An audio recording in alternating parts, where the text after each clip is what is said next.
തുടർച്ചയായ 5 മത്സരങ്ങളുടെ ടെസ്റ്റ് പരമ്പര നാളെ ആരംഭിക്കാനിരിക്കെ ഇന്ത്യ പ്രതീക്ഷയോടെ കാണുന്ന ഓപ്പണറാണ് യശസ്വി ജയ്സ്വാൾ.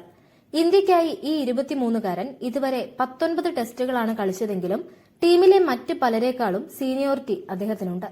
രോഹിത്തും കോഹ്ലിയും അശ്വിനും വിരമിച്ചതോടെ യുവാക്കളും പരിചയസമ്പത്ത് കുറഞ്ഞവരുമാണ് 19 അംഗ സംഘത്തിലെ മിക്കവരും.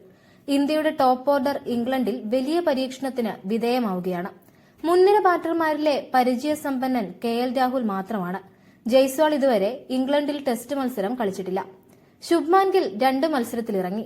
സായ് സുദർശനാവട്ടെ ഇതുവരെ അന്താരാഷ്ട്ര അരങ്ങേറ്റം നടത്തിയിട്ടില്ല. കഴിഞ്ഞ വർഷം സ്വന്തം നാട്ടിൽ ഇംഗ്ലണ്ടിനെതിരെ 700-ലധികം റൺസ് നേടി റെക്കോർഡ് കുറിച്ച ജയ്സ്വാൾ ഇംഗ്ലണ്ടിലെ പിച്ചുകളിലും മികവ് ആവർത്തിച്ചാൽ ഇന്ത്യയ്ക്ക് വലിയ നേട്ടമാകും.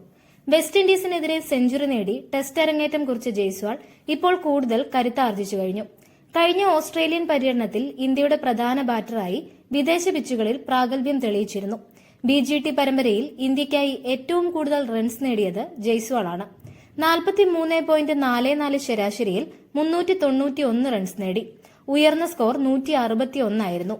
ബെൻ സ്റ്റോക്സ് നയിക്കുന്ന ഇംഗ്ലീഷ് പടയെ അവരുടെ നാട്ടിൽ തുരത്തണമെങ്കിൽ ജയ്സ്വാളിന്റെ ഓസ്ട്രേലിയൻ വീരകൃത്യങ്ങൾ ആവർത്തിക്കേണ്ടതുണ്ട്.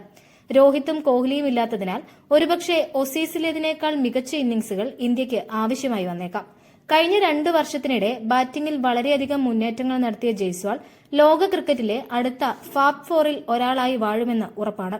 വളരെക്കാലം മുമ്പ് തന്നെ ജയ്സ്വാളിന്റെ പ്രതിഭ തിരിച്ചറിഞ്ഞയാളാണ് മുൻ Indian coach Rahul Dravid. Rajasthan Royals അംഗമായിരിക്കെയാണിത്. പിന്നീട് 2023-ലെ ഇന്ത്യയുടെ ലോക ടെസ്റ്റ് ചാമ്പ്യൻഷിപ്പ് ഫൈനലിന്റെ തയ്യാറെടുപ്പിനിടെ അദ്ദേഹത്തെ സ്റ്റാൻഡ് ബൈ പ്ലെയറായി ദേശീയ ടീമിലേക്ക് വിളിച്ചു. ഓവലിൽ ഇന്ത്യ ഓസ്ട്രേലിയയോട് തോറ്റതിന് തൊട്ടു പിന്നാലെ ജയ്സ്വാൾ ഇന്ത്യയിൽ അരങ്ങേറ്റം കുറിച്ചു. പിന്നീട് ഇംഗ്ലണ്ട് പര്യടനത്തിലെ പ്രകടനങ്ങൾ ദ്രാവിഡിനെയും മറ്റ് പരിശീലകരെയും ശരിക്കും ആകർഷിക്കുകയുണ്ടായി. ഓപ്പണറായി ഇറങ്ങുമ്പോൾ ഏത് വെല്ലുവിളിയെയും നേരിടാൻ അദ്ദേഹം തയ്യാറെടുക്കുന്നതിന്റെ അനുഭവകഥ ദ്രാവിഡ് വിവരിച്ചിരുന്നു. ഇംഗ്ലണ്ടിൽ ടെസ്റ്റ് മത്സരത്തിന് മുമ്പുള്ള പരിശീലന പിച്ച് നേരത്തെ പെയ്ത മഴ കാരണം അസാധാരണ വേഗവും അപകടവും ഉള്ളതായിരുന്നു. പിച്ച് നന്നാക്കുകയും ചെയ്തിരുന്നില്ല. എന്നാൽ പേസർമാരും സഹതാരങ്ങളുമായ മുഹമ്മദ് ഷമിയെയും മുഹമ്മദ് സിറാജിനെയും വിളിച്ചു വരുത്തി അദ്ദേഹം ബാറ്റ് ചെയ്യാൻ തയ്യാറായി. ഭീഷണിയുള്ള സാഹചര്യത്തിൽ ബാറ്റ് ചെയ്യാൻ അദ്ദേഹം ആഗ്രഹിച്ചു. താനും മറ്റ് പരിശീലകരും ജയ്സ്വാളിന്റെ ക്രിക്കറ്റ് അഭിനിവേശത്തെ തലകുലുക്കി സമ്മതിച്ചുപോയ നിമിഷമായിരുന്നു അതെന്ന് ദ്രാവിഡ് അനുസ്മരിക്കുന്നുണ്ട്. അണ്ടർ 19-ൽ ജയ്സ്വാളിനെ കണ്ട സമയം മുതൽ ശ്രദ്ധിക്കുന്നുണ്ടെന്നും ജയ്സ്വാളിന്റെ ഷോട്ടുകളുടെ റേഞ്ച് വളരെയേറെ മെച്ചപ്പെട്ടുവെന്നും ദ്രാവിഡ് അഭിപ്രായപ്പെടുന്നുണ്ട്.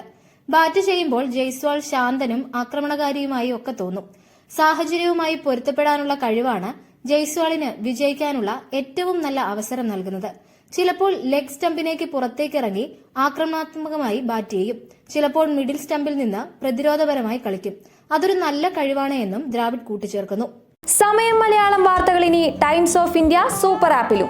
ഇതിനായി പ്ലേ സ്റ്റോറിൽ നിന്നോ ആപ്പ് സ്റ്റോറിൽ നിന്നോ times of India app install ചെയ്യൂ. മലയാളം ഭാഷ തിരഞ്ഞെടുക്കൂ. വാർത്തകൾ ആസ്വദിക്കാം. എല്ലാം ഇനി സമയത്തിൽ.